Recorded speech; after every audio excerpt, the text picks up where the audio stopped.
पहले तो मैं देश के मानव संसाधन मंत्री श्रीमती स्मृति ईरानी का धन्यवाद करना चाहूँगा, जिनके अधीन केंद्रीय माध्यमिक शिक्षा बोर्ड, विश्वविद्यालय, प्राइमरी शिक्षा जिनके अधीन है और जिन्होंने प्रयत्न कर शिक्षक दिवस के अवसर पर देश के प्रधानमंत्री श्री नरेंद्र मोदी जी से सीधी वार्ता बच्चों की करवाई और बच्चों ने प्रधानमंत्री से सीधे संवाद कर उनके जीवन के उन मूल्यों को जानने का प्रयास किया, जिनके बारे में आज मैं आप सबसे यहाँ चर्चा करना चाहता हूँ। मैं समझता हूँ जो भाषण और जो बातचीत वहाँ की गई उसको यहाँ दोहराने से कोई मतलब नहीं, लेकिन जो बातचीत प्रधानमंत्री श्री नरेंद्र मोदी जी ने की, उनके पीछे ऐसे कौन से महत्वपूर्ण पहलू हैं या उनका जीवन क्रम या उनकी जीवन यात्रा प्रधानमंत्री बनने से पहले तक किस प्रकार की थी, उस पर चर्चा करके शायद हम समझ पाएंगे कि नरेंद्र मोदी आज देश को जो नेतृत्व प्रदान कर रहे हैं उसके पीछे वो ऐसे कौन से अनुभूत जीवन मूल्य हैं जो उन्होंने अपने जीवन में संघर्ष के माध्यम से सीखे। जो मैं कहना चाह रहा हूं उन्हें शब्दों में परिवर्तित करके जब मैं आप तक रखूंगा तब आपको कई बार ऐसा होता है कि हम कुछ बोलना चाहते हैं और हम बोल नहीं पाते, और सामने वाला व्यक्ति जब उनको शब्दों का अमली जामा पहना देता है तब हमको लगता है कि अरे हाँ, यही तो वो बात है जो मैं कहना चाह रहा था या मैं कहना चाह रही थी। शायद नरेंद्र मोदी जी के भाषण और उनकी बातचीत के बाद कई सारे बच्चों ने यह अनुभव किया होगा। प्रधानमंत्री नरेंद्र जब 1950 में 17 सितंबर को बड़नगर के एक छोटे से गांव में, जिसे आज हम टाउनशिप कहते हैं, वहाँ पैदा हुए थे। उनकी इस यात्रा का एक बहुत बड़ा सबूत आज वड़नगर हमारे सामने है। प्रधानमंत्री नरेंद्र मोदी जिस मकान में रहते थे वो एक 40x18 या 40x12 का समझें, एक 3 कंपार्टमेंट का मकान था। 6 भाई बहन सहित नरेंद्र मोदी एक गांछी तेली परिवार में पैदा हुए, जिनका काम तेल निकालना होता है और शायद उसे बेचना, और अतिरिक्त समय में उसी गांव के पास के छोटे से रेलवे स्टेशन पर जहां केवल 2 ट्रेन आती थी, वहां जाकर चाय बेचने का काम। वहां से यह डिग्निटी ऑफ लेबर, श्रम के प्रति एक अटूट आस्था का प्रादुर्भाव मैं समझता हूँ नरेंद्र मोदी जी के बचपन से उस वड़नगर रेलवे स्टेशन पर अपने पिता को सहयोग करने से लेकर जिस प्रकार एक छीका लेकर चाय हर कंपार्टमेंट में बांटकर पैसे इकट्ठे करके लाना, यही उनके जीवन की मस्ती और बचपन की शुरुआत थी, जहां उन्होंने श्रम की पहली पाठशाला का पाठ रेल में सीखा, वड़नगर के रेलवे स्टेशन पर सीखा। आइए हम इस वार्ता को आगे बढ़ाते हैं। उस समय लंच में वहां व्यवस्था थी कि सब खाना कहीं भी खा सकते, तो नरेंद्र दौड़कर अपने पिता की उस चाय की स्टॉल पर जाकर एक छीका उठाते, और वो चाय के उस छीके को उठाते वक्त जब वो बच्चे उनसे कहते कि नरेंद्र तुम तो चाय वाले हो, तुम्हारी बेसात क्या है, तब नरेंद्र मोदी कहते कि मैं चाय वाला हूं या जो भी हूं, मेरे पिता के व्यवसाय में मैं सहयोग कर रहा हूं। तेल बेचने से पूरा घर का खर्चा नहीं चलता था। तेल निकालने के बाद थोड़ा बहुत जो श्रम उनका और बच जाता था या थोड़ी बहुत उनकी शक्ति जो बच जाती थी, उन्होंने कहा कि 2 ही समय तो चाय का स्टॉल लगा नहीं, तो रेलवे प्लेटफॉर्म पर चाय बेचने का काम में सहयोग करने के लिए जाना। नरेंद्र मोदी ने अपने छात्रों, अपने सहपाठियों को क्या कहा कि अपने पिता के व्यवसाय में सहयोग करना कोई बुराई नहीं है, फिर वो चाय बेचना ही हो, चाहे वो झाड़ू लगाना ही हो। तो आप अपने पिता के काम में कितना सहयोग करते हैं। कई बच्चों को ये शर्म आती है कि मेरे पिताजी ये काम करते हैं, ये गेहूं बेचते, मैं कहां दुकान में बैठूंगा, मेरे फ्रेंड्स क्या कहेंगे कि देखो ये अभी से ही इसकी दुकान पर बैठ के ये धंधा कर रहा है। लेकिन जो लोग एंटरप्रेन्योर्स हैं वो अपने बच्चों को ये शिक्षा देते हैं कि चलिए तुम बचपन से उस बात को सीखो, थोड़ा बहुत सही, आधा घंटा भी बैठोगे तो उस चीज को इम्बाइब कर पाओगे, समझ पाओगे। शायद 8 साल की उम्र में नरेंद्र मोदी ने जो एक बात सीखी, जो उन्होंने भाषण में कही कि बचपन को खोए नहीं जिए। अपने अंदर का बच्चा हमेशा जिंदा रहना चाहिए, और वो बच्चा कब जिंदा रहेगा? जब आप तनावों से मुक्त रहोगे। और तनाव से व्यक्ति कब मुक्त रहेगा? जब उसको कल की चिंता नहीं है। हम रोज या तो अतीत में जो गुजरा उस पर चिंता करते हैं, या आने वाले कल की चिंता में अपना सारा समय बर्बाद कर लेते हैं। मेरा रिजल्ट क्या होगा, मेरा भविष्य क्या होगा, मेरा करियर क्या होगा, मुझे कितने पैसे मिलेंगे, मेरे घर का क्या होगा, मैं कुछ कार खरीद पाऊंगा कि नहीं खरीद पाऊंगा। इन्हीं चिंताओं में उलझकर जो व्यक्ति सोचता रहता है, उसका बचपन खो जाता है। नरेंद्र मोदी जी ने जो भाषण में एक बात कही कि बचपन नहीं खोना चाहिए, ये नहीं कहा कि बच्चों का बचपन नहीं खोना चाहिए। बच्चों का तो बचपन खोना ही नहीं चाहिए, उनको खेलना चाहिए, दिन में 4 बार पसीना आना चाहिए। लेकिन उनका मकसद यह था कि हर व्यक्ति के अंदर का जो बचपन है, यानी जो अंदर का एक बच्चा है, वो बच्चा कौन हो सकता है? जिसको सीखने की ललक है और उन्मुक्त है। जैसे एक बच्चे को कोई भय नहीं होता। एक सांप को यदि वो देख लेता है छोटा बच्चा, तो उसको ये नहीं लगता कि ये सांप है, उसको ये लगता है कि ये कुछ खेलने की चीज है या पतली रस्सी है, मैं इसे पकड़ लूं जाकर। ये सोच जब व्यक्ति में होती है तो उसके अंदर का बचपन जिंदा रहता है। So enjoy childhood, not only at the age of childhood, enjoy the childhood throughout the life. This is a message from Shri Narendra Modi. दोस्तों, 10,000 बौद्ध भिक्षुओं का यह केंद्र कभी रहा होगा। वड़नगर, जिसकी मिट्टी में भिक्षुओं की तासीर मिली हुई हो। मैंने रामायण में, राम कथा में कहा था कि सुंद उपसुंद नाम के राक्षस जब जिस जमीन पर मरे हो, 2 भाई आपस में कट के, वह राम और लक्ष्मण के बीच में बैर भाव पैदा हुआ।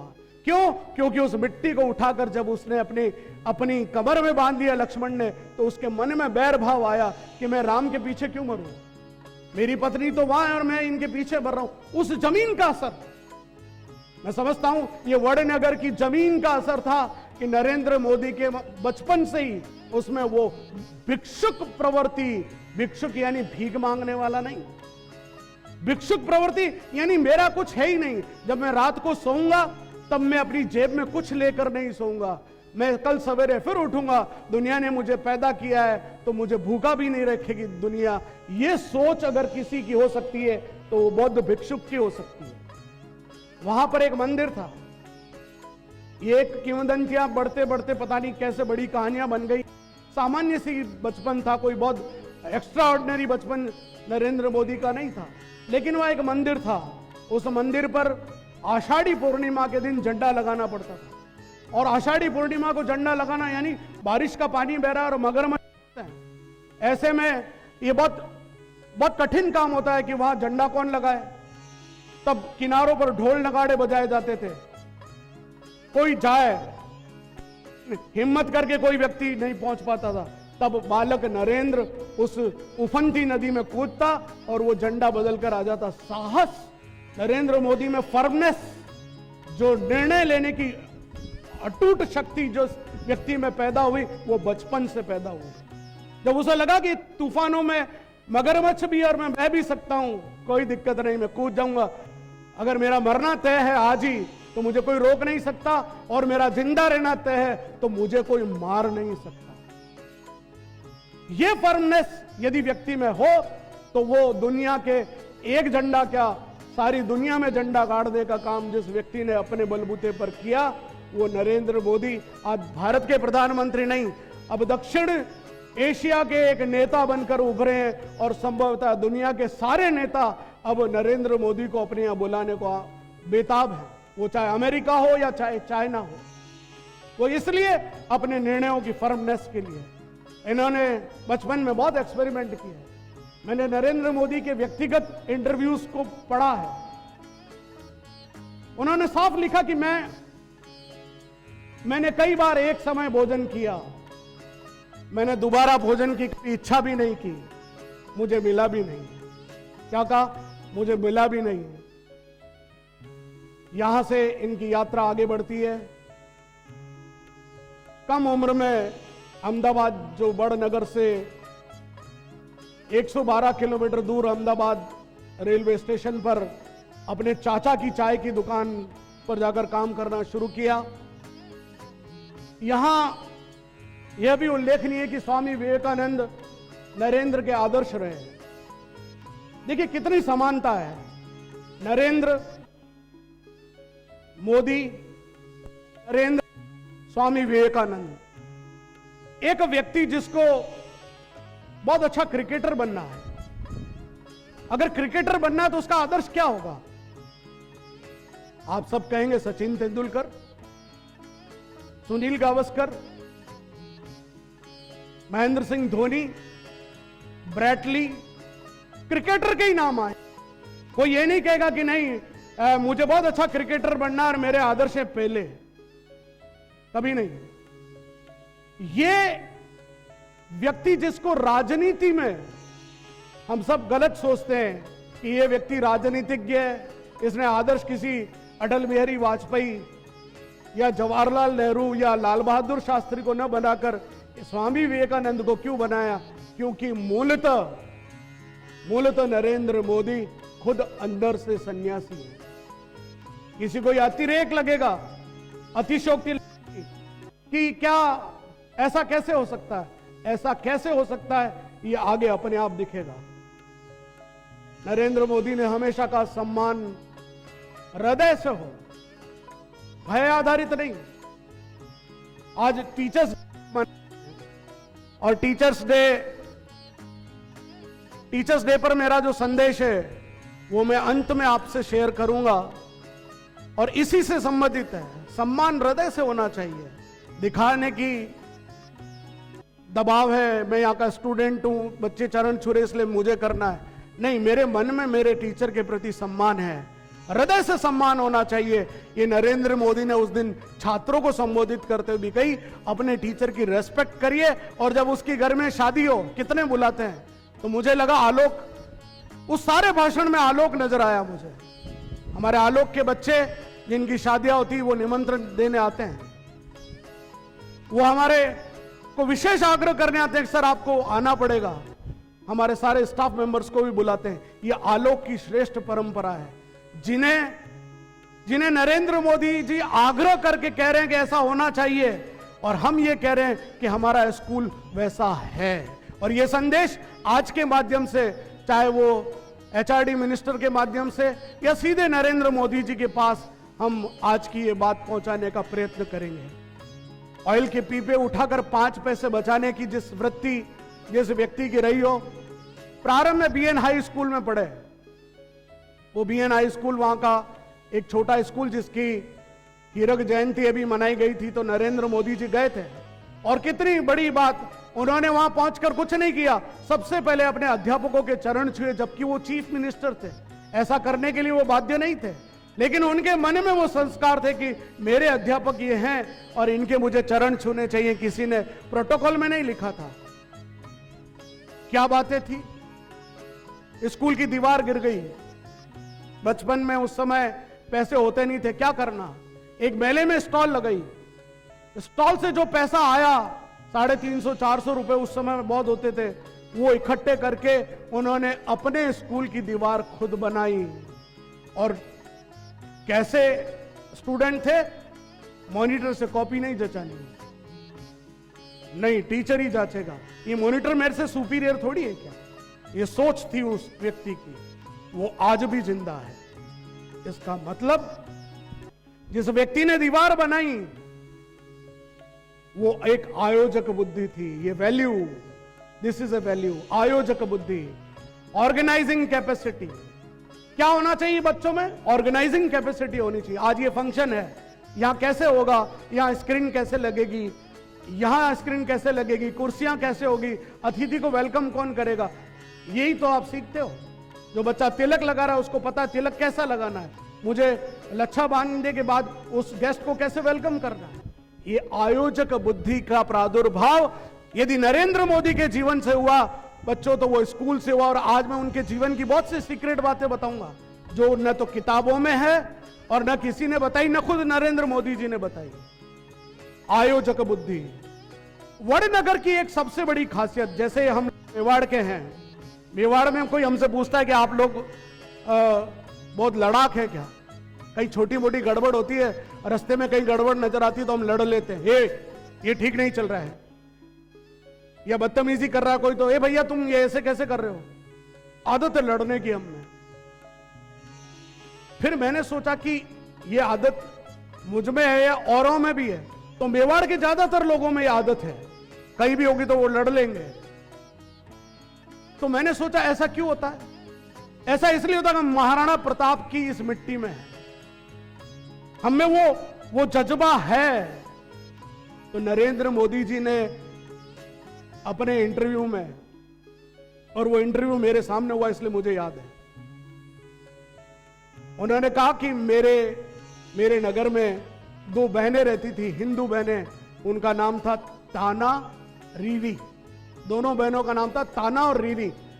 ताना रीरी बहुत अच्छा गायन करती थी, और तानसेन जब अकबर के दरबार में दीपक राग गाया गया तब उनकी शरीर की अग्नि इतनी बढ़ गई, तपन बढ़ गई, तब लोगों ने कहा कि इसके लिए अब राग मल्हार गाने वाला कोई चाहिए।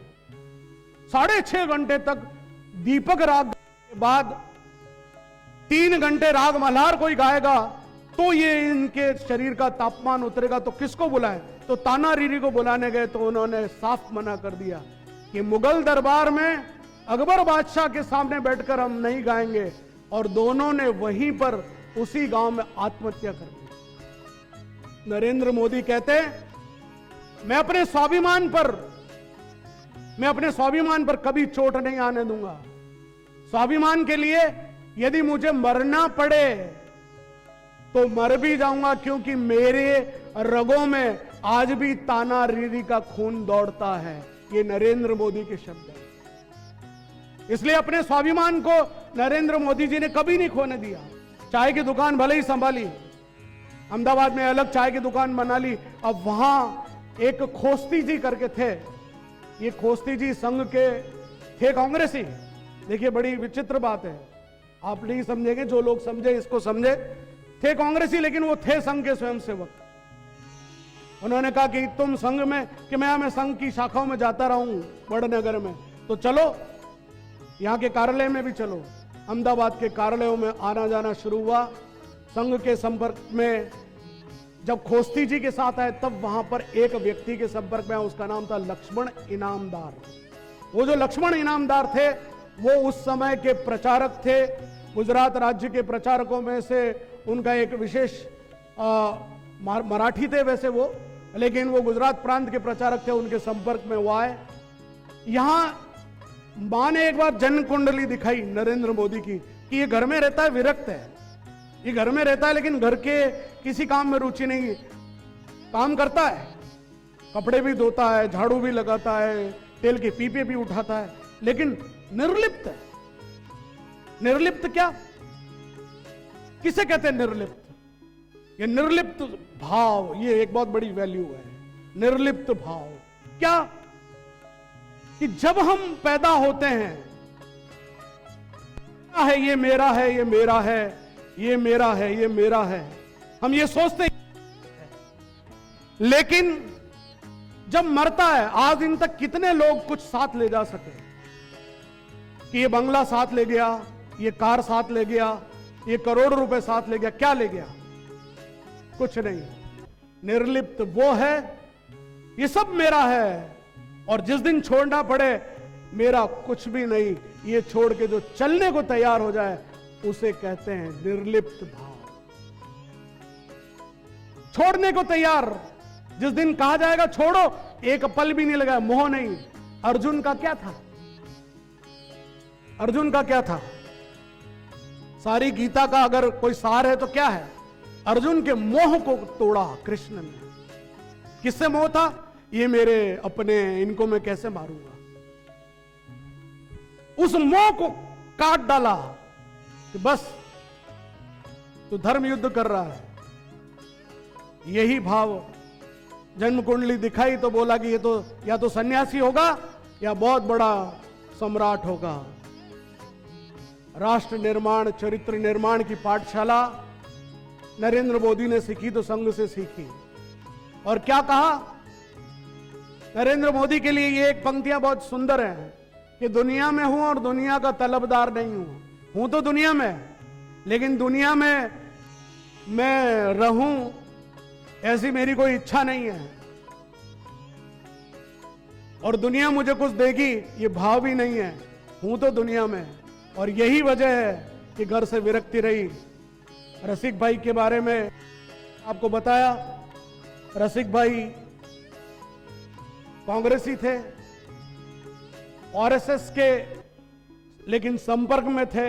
यहां से जो एक वैल्यू पैदा होती, सहभागिता, मेरा क्या रोल हो सकता है इस काम के निर्माण में। नरेंद्र मोदी जी ने कहा पूरी दुनिया को अध्यापकों की जरूरत है। इसके पीछे के भाव को समझना कि सारे अध्यापक एक्सपोर्ट, यानी एक बार फिर भारत विश्व गुरु बन सकता है। किसके माध्यम से? अपने अध्यापकों के माध्यम से। वहां से हम लीड करना शुरू कर सकते हैं। हमारे अध्यापक जब सारी दुनिया में जाएंगे तब हम अपने गीता के सार को हम वहां पहुंचा सकेंगे। तो आज आवश्यकता इसी बात की है कि भारतीय तत्व कितना पहुंचा पाते हैं। इन्होंने अपनी आध्यात्मिक प्रवृत्तियों को व्यवहारिक रूप में कब मोड़ा? सन्यासी होने थे 16-17 साल की उम्र में जब इनकी शादी हुई, शादी मतलब नाम की शादी हुई, साथ नहीं रहे। जब उनकी पत्नी को साथ रखने के लिए बुलाया गया तब नरेंद्र मोदी घर छोड़ के चले गए। और कहां गए पता ही नहीं चला। 2 साल तक कहां कहां घूमे वो आगे। यहां नरेंद्र मोदी ने 2 नाटक भी किए अपने स्कूल समय में।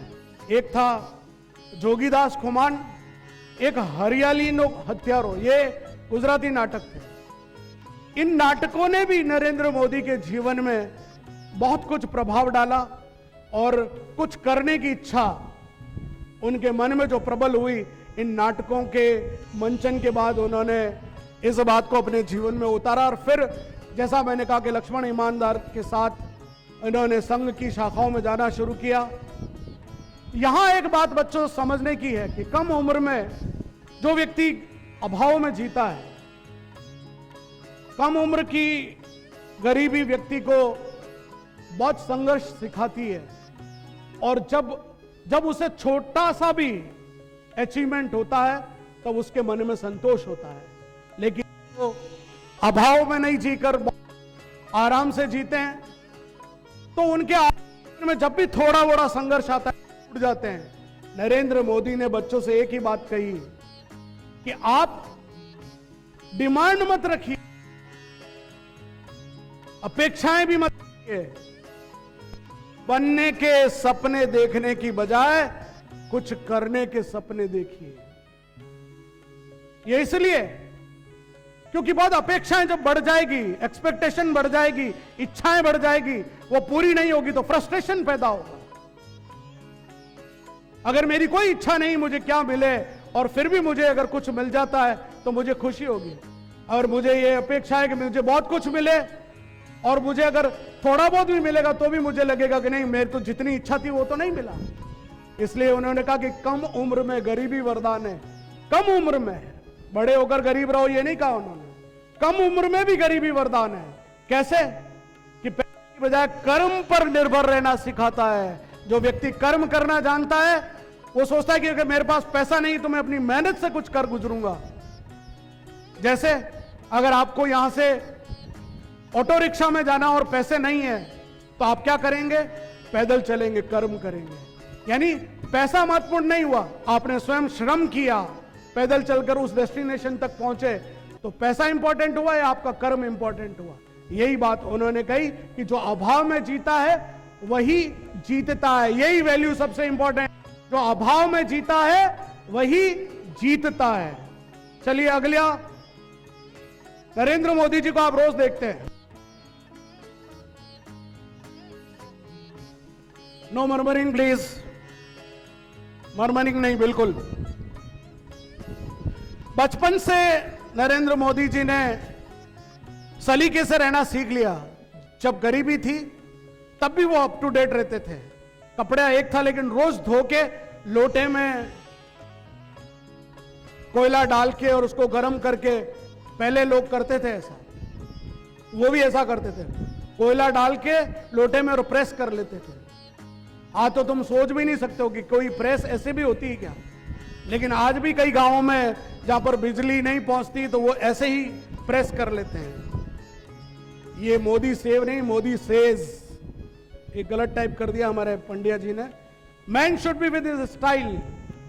नरेंद्र मोदी जी को आप देखें, अभी जापान गए तो जापानी उनके कपड़ों पे फिदा हो गए। तो उन्होंने वो एक ही बात कहते हैं, जब मुख्यमंत्री थे उन्होंने एक बात कही कि व्यक्ति को अपनी स्टाइल में जीना चाहिए। और यही वजह है कि गुजरात में नरेंद्र मोदी छाप, एक कुर्ता नरेंद्र मोदी जी के नाम से ही चल गया, मोदी स्टाइल। उन्होंने अपनी एक स्टाइल डेवलप कर ली। बचपन में एनडी के नाम से जाने जाते थे, एनडी। आज भी नरेंद्र दामोदर दास मोदी गुजरात के कुछ हलकों में एनडी के नाम से जाने जाते हैं। No murmuring please. देखो, लिखना है तो बोलना नहीं है। जब 17 साल की उम्र में जब ये चले गए इधर, तब इन्होंने एक काम किया। अब 17 साल की उम्र में व्यक्ति क्या कर सकता है? आपको अगर बोला जाए कि 17 साल की उम्र में भारत भ्रमण करना है, तो आप बोलोगे जेब में पैसे कितने हैं? एक झोला लिया, एक ड्रेस उठाई, एक भी पैसा नहीं जेब में, अपने झोले को उठाकर चल बने। कहां गए? पूरे भारतवर्ष में भ्रमण किया, पूरे। और किससे प्रेरित होकर किया? स्वामी विवेकानंद की उस यात्रा से प्रेरित होकर उन्होंने कि मैं भी भारत घूम सकता हूं। और करते क्या थे? किसी के भी घर जाकर उससे एक ही निवेदन करते कि मुझे एक समय का भोजन चाहिए।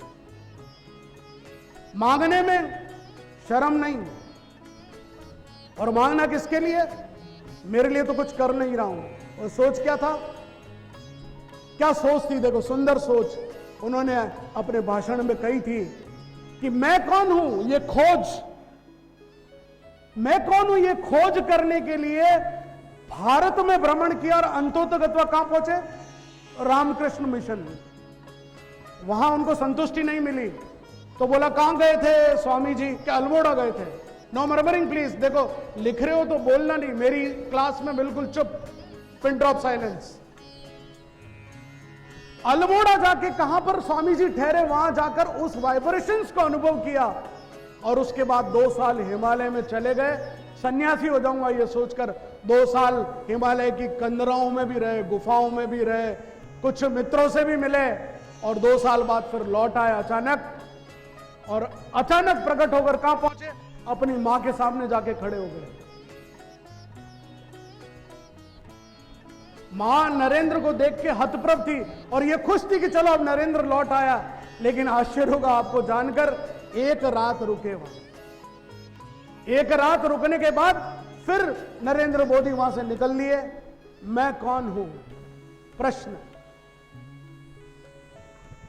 मैं कौन हूं? यही एक प्रश्न है। नरेंद्र मोदी जी ने एक बात जो कही, मैं बच्चों में आपसे भी कहना चाहता हूं कि आप हो कौन? ये उत्तर जिस दिन आपको मिल जाएगा, आप समझ जाओ आपने जीवन के उस लक्ष्य को प्राप्त कर लिया। मैं कौन हूं, ये एक यात्रा है। मैं कौन हूं, और इसीलिए मुझे खुशी है। देखो, मरमरिंग नहीं, बारिश आ रही, इसका मतलब आप उस शोर में शोर मत बनाओ। बारिश के शोर में आप अपना शोर मत मिलाइए। आत्मदीपो भव, अपनी आत्मा को जो दीपक बना लेता है वह जान जाता है कि मैं कौन हूं। और यही नरेंद्र मोदी जी ने किया। यहां नरेंद्र मोदी जी के बारे में कहा जाता है कि वो एक मानस पुत्र हैं। किसके मानस पुत्र हैं? लक्ष्मण इनामदार, जिनके साथ नरेंद्र मोदी जी ने काम किया और काम करते थे। ये एक उदाहरण है संघ कार्यालय में। वो जो एक फोटो है, ये देखिए आप, ये फोटो, ये सब नरेंद्र मोदी जी के साथ काम किया। और काम करते थे। ये एक उदाहरण है संघ कार्यालय में। वो जो एक फोटो है, ये देखिए आप, ये फोटो। ये सब नरेंद्र मोदी जी के साथ काम किया। और काम करते थे। ये एक उदाहरण है संघ कार्यालय में। वो जो एक फोटो है, ये देखिए आप, ये फोटो। ये सब संघ के प्रचारक, राष्ट्रीय स्वयंसेवक संघ एक संगठन है, दुनिया का सबसे बड़ा संगठन माना जाने वाला यह संगठन, जिसमें कोई कार्यालय में चपरासी नहीं होता, कोई खाना बनाने वाला नहीं होता। आज भी ये वही लोग करते हैं जो वहां रहते हैं, और वो लोग जहां रहते हैं वो सब लोग प्रचारक या विस्तारक कहलाते हैं। नरेंद्र मोदी भी प्रचारक बनकर संघ में जब गए तब उनके जिम्मे में जूनियर थे, सबने कहा कि तुम चाय बहुत अच्छी बनाते हो तो एक काम करो, सबको चाय पिलाओगे, नाश्ता कराओगे। नरेंद्र मोदी सवेरे उठकर चाय पिलाते, नाश्ता कराते और उसके बाद उस कमरे की, उस कार्यालय की झाड़ू से सफाई करते थे। Can you imagine?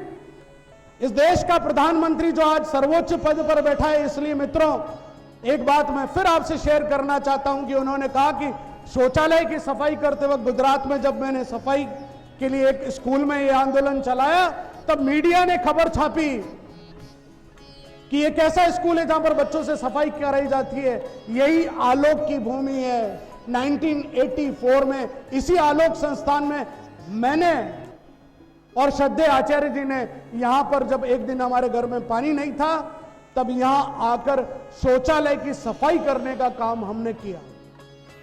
इसी स्कूल में बच्चों की जूता पॉलिश करने का काम,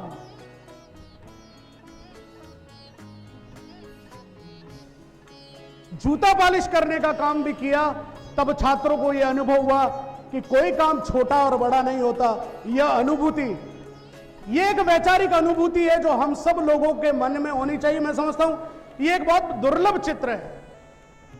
मैं बीच में व्यवधान देते हुए मेरे मित्र और जिस संगठन से नरेंद्र मोदी जी जुड़े हुए हैं, आदरणीय दिनेश जी भट्ट, जो भारतीय जनता पार्टी के यहां जिला अध्यक्ष है, लेकिन अभी फिलहाल ये एक समाज सेवक के नाते और एक शिक्षक के नाते यहां पर उपस्थित है। जैसा मैंने कहा कि हम किसी राजनीतिक विश्लेषण के लिए नहीं है। ये एक वो विषय है जिस विषय को लेकर देश का एक ऐसा व्यक्ति जो सर्वोच्च पद पर पहुंचता है, ऐसे कौन से गुण हैं जो व्यक्ति को उस जगह, उस मुकाम तक पहुंचाते हैं। मित्रों, ये वो दृश्य है जिसको देखकर नरेंद्र मोदी यूं नहीं कहेंगे कि मेरे हाथ में झाड़ू और मैं शर्मिंदा हूं। उन्होंने बच्चों से भी एक निवेदन किया। शौचालय बनाने की बात तो उन्होंने सरकार की ओर से जारी कर दी, लेकिन बच्चों से कहा कि वो अपने शौचालय खुद साफ करें। मैं आप में से जानना चाहता हूं कि आप में से कितने ऐसे लोग हैं जो अपने घर का शौचालय खुद साफ करते हैं। देख लीजिए, यहां एक भी हाथ नहीं। मुझे गर्व है, कम से कम मेरे घर का शौचालय तो मैं खुद साफ करता हूं।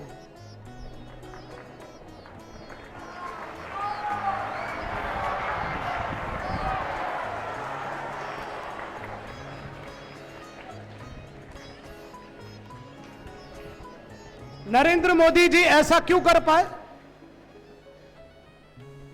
ऐसा इसलिए कर पाए कि उनके मन में यह भाव नहीं था कि ये काम छोटा है और ये काम बड़ा है।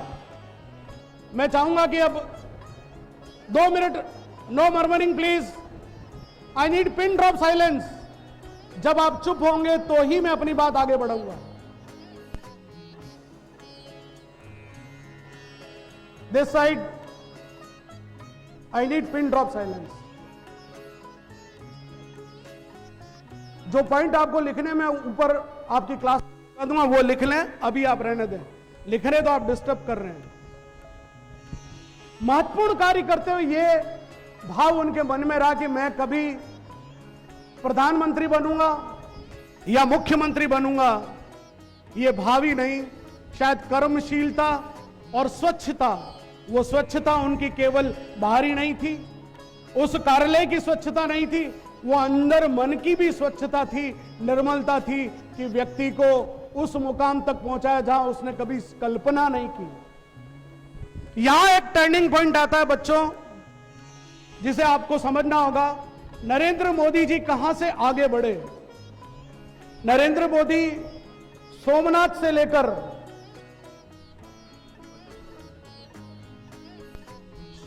से लेकर अयोध्या तक की यात्रा जो 1989 और 90 में आडवाणी जी ने हमको लगता है ये यात्रा प्रारंभ की, लेकिन इसके मूल सूत्रधार खुद नरेंद्र मोदी थे। ये आइडिया जो था श्री नरेंद्र मोदी जी का था। और मुझे खुशी है, यहां दिनेश जी भाई साहब बैठे हैं, उस समय इस सर्किट हाउस में ठहरने की व्यवस्था थी, वो मेरे जिम्मे थी। तब इंडिया टुडे के टुडे ग्रुप को एक फैक्स करना था। तब श्री नरेंद्र मोदी जी को मैं अपनी गाड़ी में बिठाकर इसी आलोक स्कूल में फैक्स करने के लिए लाया था। मेरे लिए वो एक अचिरस्मरणीय, उस समय मुझे नहीं पता था कि ये व्यक्ति जो मैं इनके साथ में बैठ के जा रहा हूं, ये कभी सीएम बनेंगे या पीएम बनेंगे। लेकिन इन 2 यात्राओं में अपनी कुशल आयोजक बुद्धि के कारण नरेंद्र मोदी जी ने अपने व्यक्तित्व को इतना बड़ा कर लिया कि कोई सोच नहीं सकता।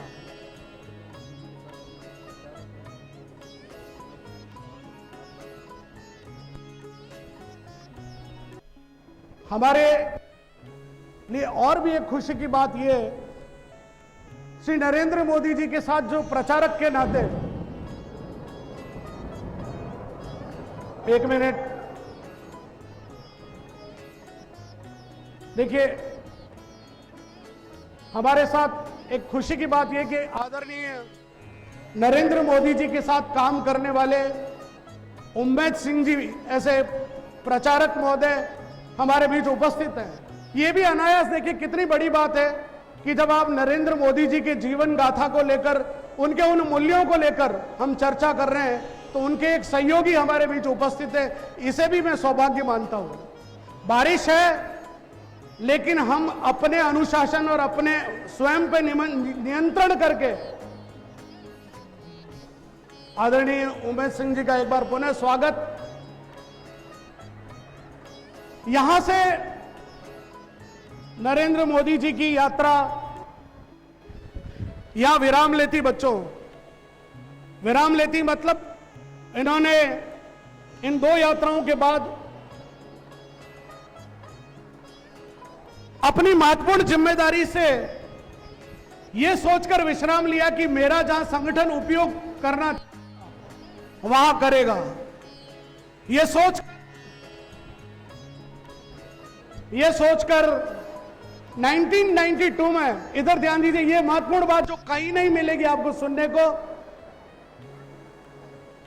वो ये कि नरेंद्र मोदी जी ने संस्कार धाम विद्यालय की स्थापना करी 6 जून 1992 को। और पूरे समय यह सोचकर कि मैं राजनीति में कहीं आगे बढ़ूंगा, यह विचार नहीं था। यह सोचकर कि मैंने अपना काम पूरी जिम्मेदारी से इन 2 यात्राओं में किया और मैं अब इन बच्चों के बीच में संस्कार निर्माण का काम करूंगा। इसके लिए मुझे जो करना पड़े करूं। तो 1992 में नरेंद्र मोदी जी ने बहुत सारा समय संस्कार धाम विद्यालय में लगाया। ये बहुत कम लोग जानते हैं। और आज भी अहमदाबाद में संस्कार धाम विद्यालय पूरी निष्ठा के साथ काम कर रहा है। नरेंद्र मोदी जी आज भी उससे सीधे जुड़े हुए हैं। एक ऐसा व्यक्ति जो कभी प्राइम मिनिस्टर बनने के बाद भी उन्होंने कहा मैं सीएम ही बना रहूंगा। और सीएम का मतलब common man. I am a PM but I will remain CM. मैं कॉमन मैन बना रहूंगा, जो कभी विधायक नहीं रहा। जब पहली बार गुजरात विधानसभा में मुख्यमंत्री की शपथ लेने वाला व्यक्ति विधायक नहीं था, वो मुख्यमंत्री बनता है।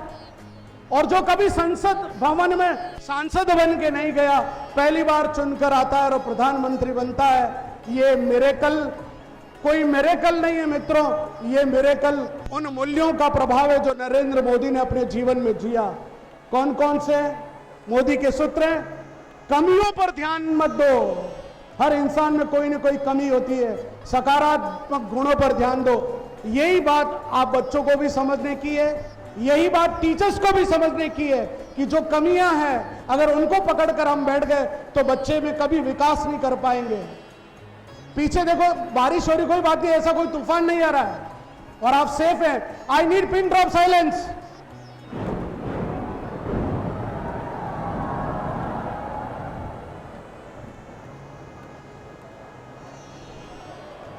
देखिए ये प्रकृति का अपना एक अंदाज है, स्वागत कर रही प्रकृति, हम भी खुश हैं।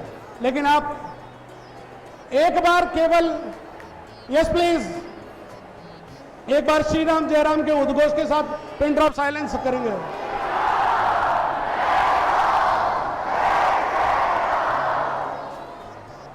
सकारात्मक गुणों पर ध्यान केंद्रित करना महत्वपूर्ण है, और यही बात उन्होंने अपने भाषण में कही कि लाइफ स्किल्स, डिग्रियां नहीं, कौशल निर्माण होना चाहिए। और कौशल निर्माण कहां होता है? जब व्यक्ति अपने साथ मिलकर, औरों के साथ मिलकर काम को खड़ा करता है तो उसकी कौशल निर्माण, लाइफ स्किल्स डेवलप होती है। इसको हमको समझना होगा। अब केवल 5 मिनट का काम और है। यस, लिसन, अब सारी वैल्यूज है, इनको लिखिएगा। नंबर 1, जीवन जीने की कला और विज्ञान दोनों को समझना चाहिए। Write down, try to understand the art of and the science of living is a more important. Through what? Through knowledge.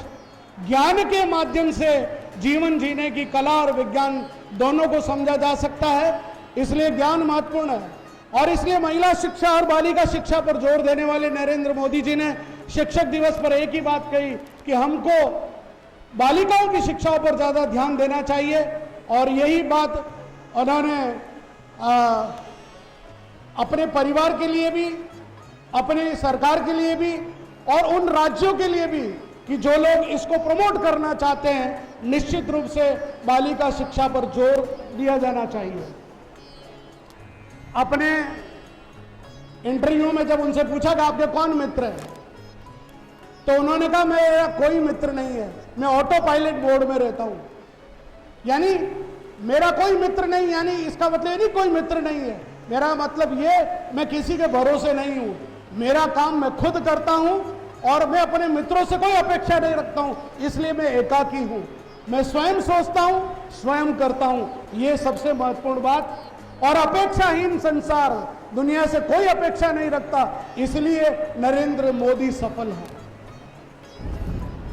Narendra Modi gadget सेवी हैं, दुनिया के सब डिजिटल कैमरों पर वो एक्सपेरिमेंट कर चुके हैं, बहुत अच्छे फोटोग्राफर हैं, कॉल ऑफ वैली म्यूजिक सुनते हैं, किशोर कुमार को सुनते हैं, तरह तरह के कपड़े पहनते हैं। और इन्होंने एक ही बात कही कि बेटा कभी मां से बड़ा नहीं हो सकता, बेटा कभी मां से बड़ा नहीं हो सकता। और दुनिया के सारे अच्छे लोगों को बड़े पदों पर जो हैं वो अपने नॉलेज को शेयर करें, स्कूलों में जाकर पढ़ाएं। शेयरिंग, ये एक और वैल्यू बच्चों, try to share your knowledge, not only money, try to share your experience. ये और महत्वपूर्ण बात, परंपरा को पुनर्स्थापित करने का काम शिक्षक दिवस के माध्यम से, टीचर टॉट रिलेशनशिप।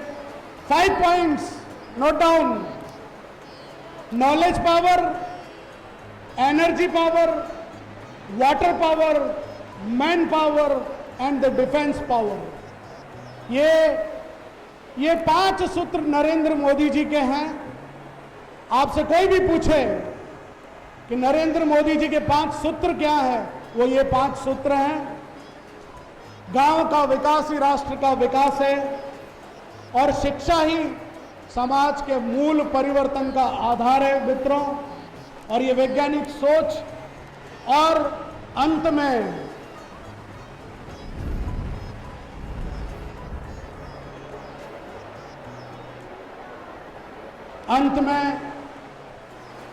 हमारी विनम्रता दैहिक नहीं होनी चाहिए। केवल चरण छूने मात्र से हम विनम्र हो जाते हैं, ऐसा नहीं है। विनम्रता मानसिक हो, चारित्रिक हो, और वह हृदय से हो, तो फिर आप चरण छूते हैं या नमस्कार करते हैं, उससे कोई फर्क नहीं पड़ता। यही श्रद्धा व्यक्ति को आगे बढ़ाती है। श्री नरेंद्र मोदी जी का इस अवसर पर उनके जीवन की 25 मूल्यों का आज हमने एक छोटा आकलन यहाँ किया। प्रकृति की इस प्रेम से भी हम थोड़ा सा डिस्टर्ब भी हुए, लेकिन हमको आनंद आया। मैं समझता हूं कि आप सब लोग नरेंद्र मोदी जी के इस छोटी सी जीवन गाथा से बहुत कुछ सीख पाए होंगे। एक बार पुनः मैं श्री नरेंद्र मोदी जी के साथ साथ स्मृति ईरानी जी को भी धन्यवाद देते हुए कि ऐसे आयोजन फिर हों, बच्चों से फिर रूबरू हो सके, बातचीत कर सके। एक बार पुनः आप सबका भी बहुत बहुत धन्यवाद कि आपने पूरी तन्मयता के साथ इस बात को सुना और समझा। भारत माता की जय।